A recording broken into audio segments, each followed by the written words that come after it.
Bom, estamos seguindo aqui o livro Transição Planetária, né? E após aquele atendimento a um espírito, né, de uma mulher, né, que estava gestante, né, que até foi feito o parto espiritual, né, do espírito, a equipe encontrou uma outra senhora, né, que estava muito desesperada, né, porque tinha acabado de desencarnar também, tinha sido vítima do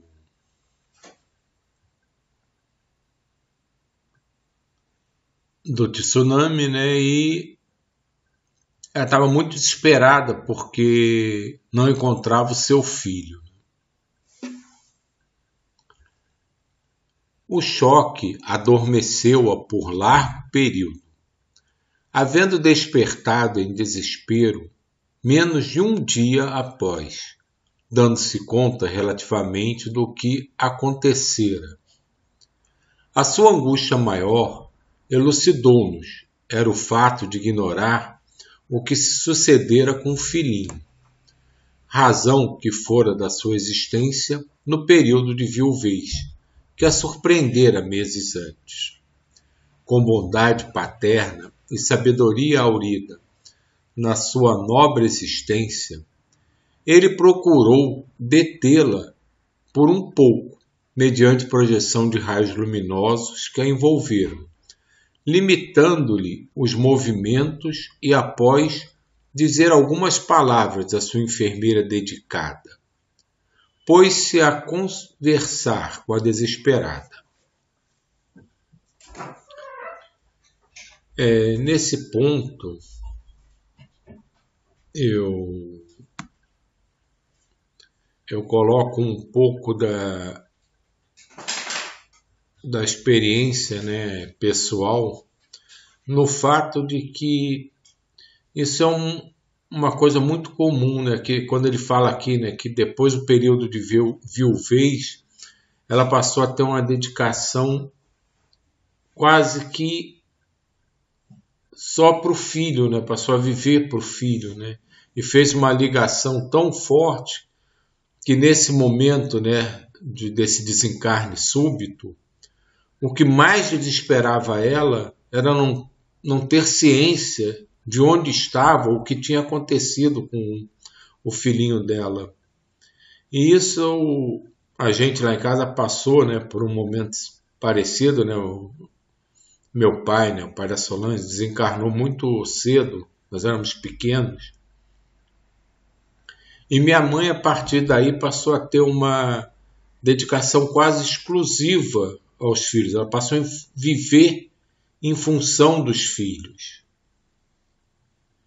E como isso pode desequilibrar numa situação como essa, né, que o livro relata, de um desencarne súbito, né, que ela está tão apegada ao filho, relaciona toda a sua alegria de viver, a sua felicidade no bem-estar do filho, que não saber onde estava a criança era o grande motivo do seu desequilíbrio, da sua dor, do seu sofrimento. O seu forte pensamento era captado pela enfermeira de maneira clara, através de imagens decodificadas pelo espírito sofredor, conseguindo acalmá-la a pouco. Nesse comenos, Ana chegou, trazendo nos braços, sorridente e bela, uma criança de pouco mais de 1 ano de idade, que desencarnara, logo se recuperara do drama, apresentando-o ao médico. Esse, por sua vez, colocou-a nos braços da desafortunada, o filhinho jovial, que a fez sorrir e acalmar-se, logo passando a cantar uma balada para o adormecer.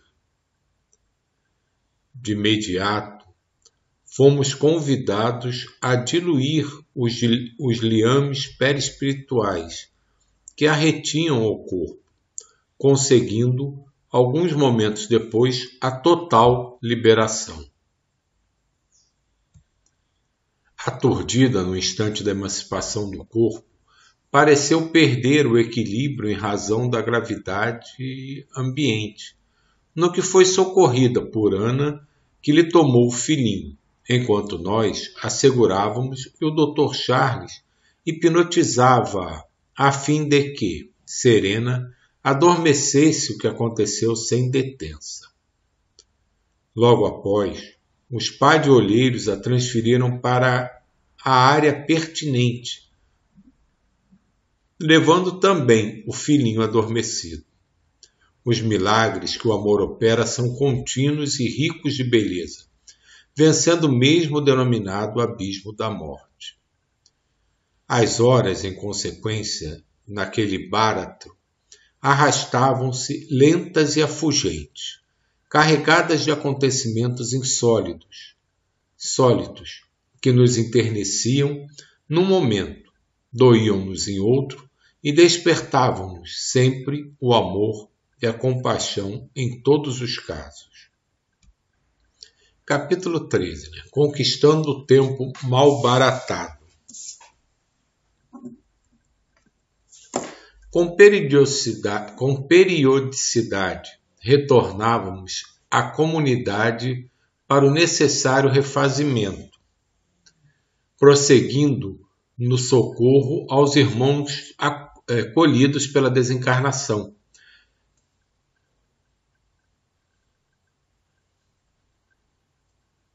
desequipados espiritualmente dos recursos iluminativos.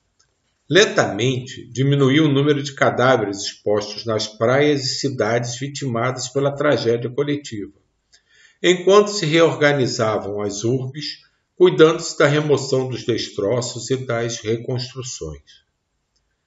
A paisagem de sofrimento dos sobreviventes era confrangedora, porém a vida, no seu sublime impulso de superar infortúnios, sustentava-os ajudando-os na reedição da existência.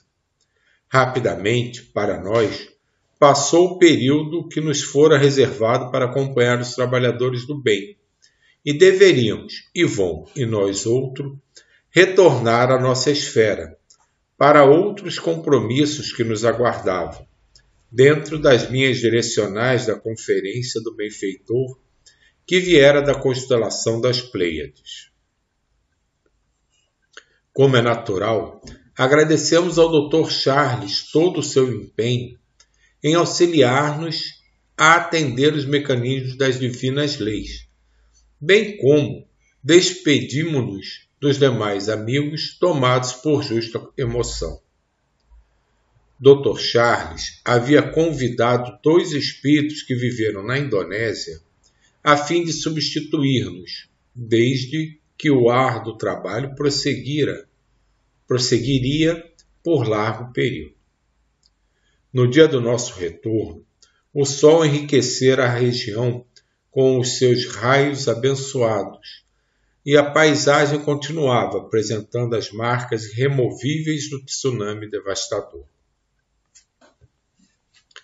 Quando tomamos o veículo em que nos conduzia ao lar, pudemos ver à distância a imensa região envolta em sombras densas, nas quais, vez que outra, brilhavam luzes, representando os obreiros da caridade em sua faina de aplicar os tesouros do bem em favor dos famintos, de conhecimentos e de harmonia pessoal. Conduzíamos novas experiências que nos haviam surpreendido pela sua originalidade, já que, antes, nunca tivéramos ocasião de elaborar nesse tipo de socorro. Impressionava-me o milagre da vida, que reverdesse as áreas da morte, na carnícula do verão, enflorescesse os ramos secos e quebradiços dos vegetais. Quando chega a primavera, reanima os corações desfalecidos na luta desigual, faculta aprimoramento interior. Triunfa sob todas as conjunturas aparentemente destrutivas, apontando o rumo da imortalidade como a vitória suprema da existência humana.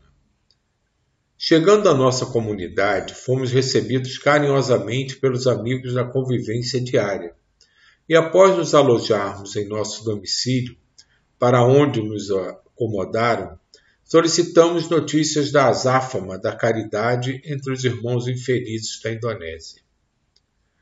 Na medida do possível, narramos as experiências edificantes e as lições absorvidas, especialmente em torno da fraternidade entre espíritos aclimados a credos religiosos diferentes, porém unidos pelos mesmos sentimentos de amor, compaixão e de caridade. Aqui vale uma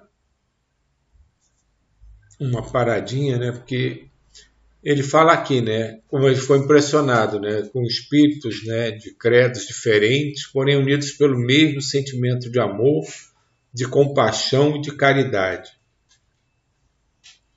É uma coisa que a gente precisa estar bem atento, né? Que não importa o nosso credo, a nossa raça, a língua que a gente fala, isso não faz diferença, porque todos nós trazemos no nosso íntimo a chama divina, né?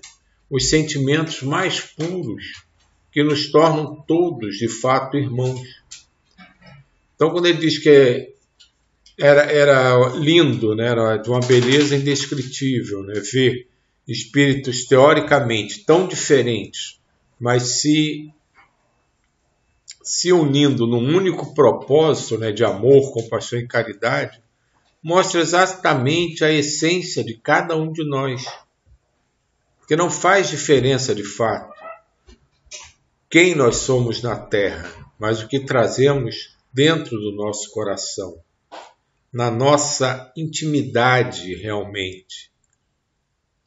E apesar de termos cores, termos línguas, termos credos diferentes, o que importa é unicamente amar, servir e ter em mente que todos somos irmãos.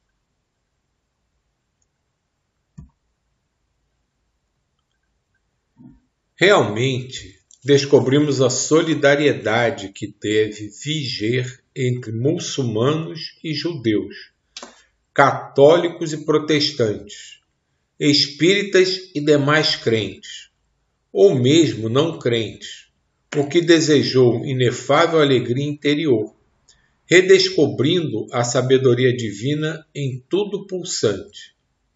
Assim como o poder da solidariedade fraternal, que não se submete aos caprichos rigorosos do ego apaixonado.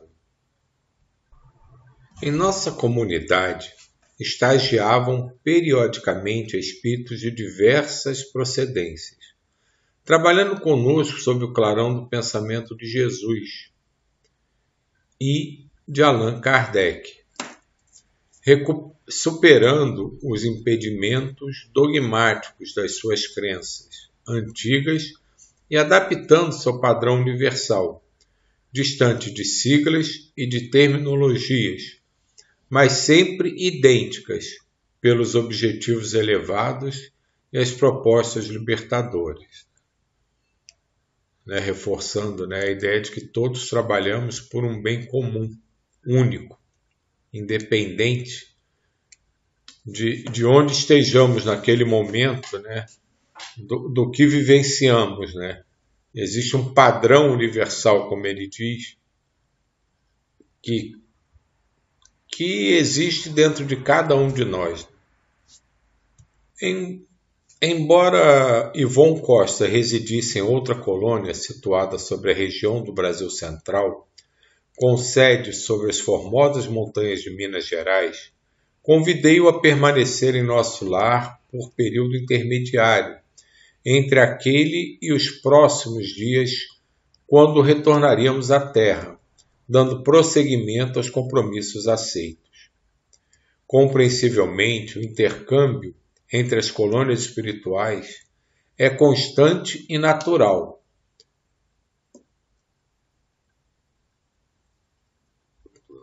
Qual acontece na Terra entre as diferentes comunidades que se sustentam e confraternizam. Embora cada qual possua as suas próprias específicas características, todas operam em favor do desenvolvimento moral dos seus habitantes desencarnados, preparando-os para os cometimentos futuros nas reencarnações abençoadas. Concluído o labor com o Dr. Charles White, faremos parte, dentro de 2 dias, de um novo empreendimento, cujo mentor ainda ignorávamos, apesar de informados que fôramos convidados a fazer parte de novo grupo de trabalhadores espirituais. Essa é uma situação que a gente tem que estar bem atento, né? Que é o fato de, na espiritualidade, quando nós nos dispomos a trabalhar, esse trabalho é constante, né? Que eles aceitaram, né, o convite, aceitaram o compromisso do trabalho, então eles foram para um trabalho, retornam, vão para outro trabalho, e assim é o que acontece. Digamos assim, o dia a dia da espiritualidade para aqueles espíritos que concordam, né, em assumir esse compromisso de trabalho. Eles estão sempre trabalhando. E quando não estão trabalhando, eles estão ou se recuperando do trabalho realizado ou se preparando para o trabalho seguinte.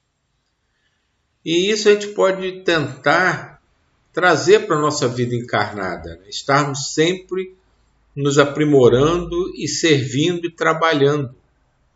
Que isso vai nos ajudar, não como pessoas apenas, mas nos ajudar espiritualmente a nos enganjarmos nesse compromisso de trabalho, de serviço constante, pelo bem maior, pelo próximo, para a realização de tudo aquilo que a gente almeja universalmente.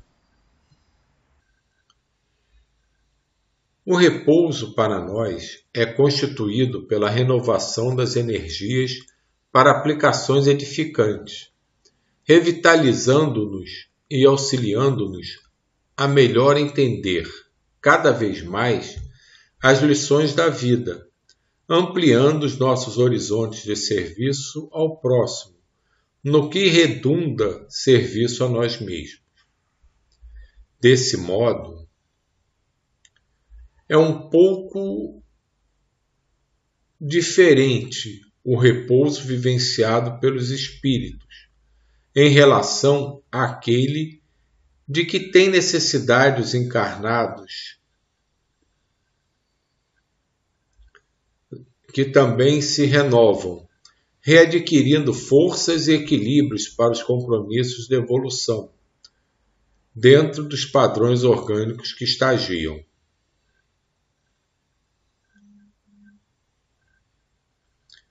A vida não cessa de vibrar. O que se acontecesse reduziria tudo ao caos do princípio. Necessário, portanto, agir, conquistar o tempo anteriormente malbaratado nos compromissos equivocados, nas lutas do egoísmo, na incessante busca do prazer. Isso é muito importante que a gente repita, né? Necessário, portanto, agir, conquistar o tempo anteriormente malbaratado de nossos comportamentos equivocados, das lutas do egoísmo na incessante busca do prazer.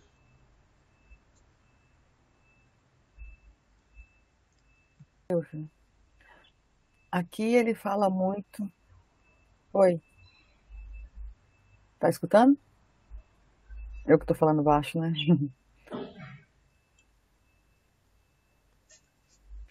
Não, eu só queria falar, assim, nesse aqui que a gente está lendo, esse livro aí, ele fala muito em serviço, né? Só em serviço, serviço. No André Luiz, ele fala muito em estudo, né? Ele na verdade, eu não sei se eu estou falando certo, mas assim, é quase que a mesma coisa, só que vista de maneiras diferentes, né? O André Luiz, ele está mais estudando, aprendendo, crescendo. E aqui também crescendo, só que em termos de serviço, né? Um trabalho, né? Eu falei certo? Sim, sim, falou. É isso mesmo, são dois espíritos que estão em momentos diferentes, né? A gente pegou o André Luiz recém-saído do umbral, né? Então ele tinha que aprender, tinha que estudar toda aquela novidade, toda aquela descoberta do mundo espiritual, né? Já o Manuel de Filomeno de Miranda, ele está em outro momento, né? Ele está num momento muito mais Talvez atual o até. momento de cada um também, né? Sim, Né? com O momento de certeza. André Luiz era um outro tipo, né? Desse momento aí, agora. Como eu estava falando, né? O Manuel Filomeno de Miranda está falando agora da transição, né? Desse momento atual nosso, né? Então ele já está um espírito que já está há muito tempo nesse trabalho, né? Com as equipes espirituais. Então ele já tem um outro tipo de noção da espiritualidade. Então provavelmente ele já passou por essa época de adaptação de estudo, né? Uma, uma outra coisa que eu acho interessante, porque assim, no André Luiz, quando mostra em Nosso Lar, a visão que agora você está falando de estudo, era quando começaram quando o Chico começou a escrever a respeito. Então, assim, muita gente ainda não tinha conhecimento da obra do Allan Kardec, por exemplo. E ele foi trazendo tudo isso através do livro para que a gente aqui encarnado, são dois livros de dois grandes médios, né, que é o Chico e esse é do Divaldo. E vai falando o aprendizado que a gente precisa para você conseguir trabalhar de uma forma mais caridosa, mais cuidadosa, mais amorosa. Então o André Luiz mostra o estudo que você precisa, e eu acho que nesse livro, que é já bem recente, já é do tsunami, né? Do Divaldo, no caso, já é assim, é mostrar o trabalho em si, é o trabalho diário, o trabalho que tem que ter na espiritualidade, aqui encarnado, e o conhecimento, eu acho que ele passa já de um ponto que o conhecimento ali já está meio que sedimentado, mas assim, é o conhecimento transformado em caridade, em trabalho. Eu acho que, não sei se a gente não viu isso. Não, eu concordo plenamente, porque são, assim, a gente pode colocar até como momentos muito diferentes, né, da vivência no mundo espiritual. O Ismael hoje não está aqui, mas quantas vezes a gente já ouviu, né, o Ismael reforçar para a gente a importância do estudo. Né? Ele já contou várias vezes aquela história, né, do médium curador, né, que daí de Brasília, né, que toda hora vem algum espírito, até o Gustavo, primo dele, já recebeu uma informação orientando aquele médium a estudar. Você precisa estudar. Estudar, para todos nós, é fundamental, porque a analogia que eu estava fazendo, a nossa profissão. Se a gente não estudar a fundo a nossa profissão, nós não conseguimos realizar o trabalho que a gente tem que fazer. E a mesma coisa no mundo espiritual. Qual é o nosso trabalho no mundo espiritual? Não é simplesmente crescer, é trabalhar, é servir. É servir. E a gente aprende basicamente o que nós somos e como utilizar isso da melhor maneira possível. Então a gente lendo esses dois espíritos, né, os escritos deles, a gente tem exatamente essa noção, né? Que no início a gente precisa estudar para compreender bem onde está se metendo, né? E depois essa compreensão vai levar a gente ao serviço. A trabalhar da melhor forma. A trabalhar da melhor forma. Porque essa sequência de livros do Divaldo, que a gente começou a ler agora, né, da transição planetária, elas são super atuais, elas falam desse nosso atual momento. É a transição planetária. E tudo que a gente vê relacionado à transição planetária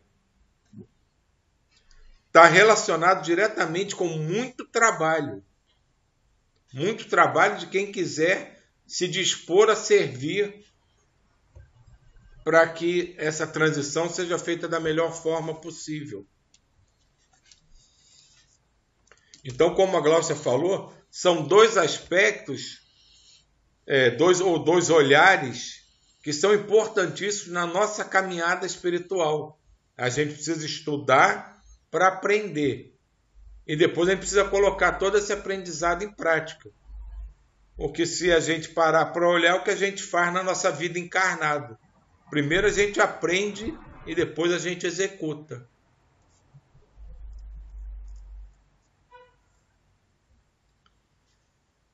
Parando por aqui, que já são praticamente 8h30. Botar uma música bem baixinha.